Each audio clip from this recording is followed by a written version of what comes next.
Hi friends, Covid ఇంట్లో వంటలు. మాకేమో సొరకాయ పులిహోర, సొరకాయలో జమియాల ఆఫర్ తీసుకొచ్చాడు. కోవిడ్ వాళ్ళకేమో చికెన్స్ అన్నయ్య. ఫస్ట్ అయితే సొరకాయ పులిహోర చేద్దాము. సొరకాయ పులిహోరకి పచ్చిమిరపకాయలు, టమోటాలు, సొరకాయలు ఇలా కడిగి అన్నీ కట్ చేసి పెట్టుకోవాలి. అన్నీ ఒక దబరాల్లో వేసుకుందాము. టమోటాలు, పచ్చిమిర్చి, ఉల్లిపాయలు అన్నీ. ఆ తర్వాత కొద్దిగా సాల్ట్, వాటర్ పోసి మనం మూత పెట్టి ఉడికించుకోవాలి. ఈ విధంగా ఉడికిన తర్వాత అయితే చింతపండు వేసుకోవాలి. ముందు వేయకూడదు, ఉడకదు.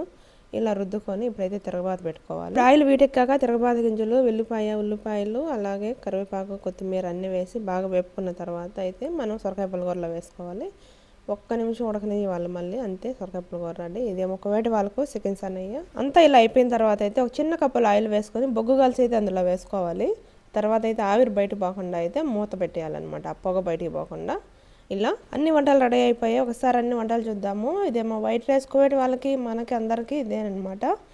మాకేమో సొరకాయ పులిహోర, కువైట్ వాళ్ళకి చికెన్స్ అన్నయ్య. ఇవి ఈరోజు వంటలు. Please subscribe.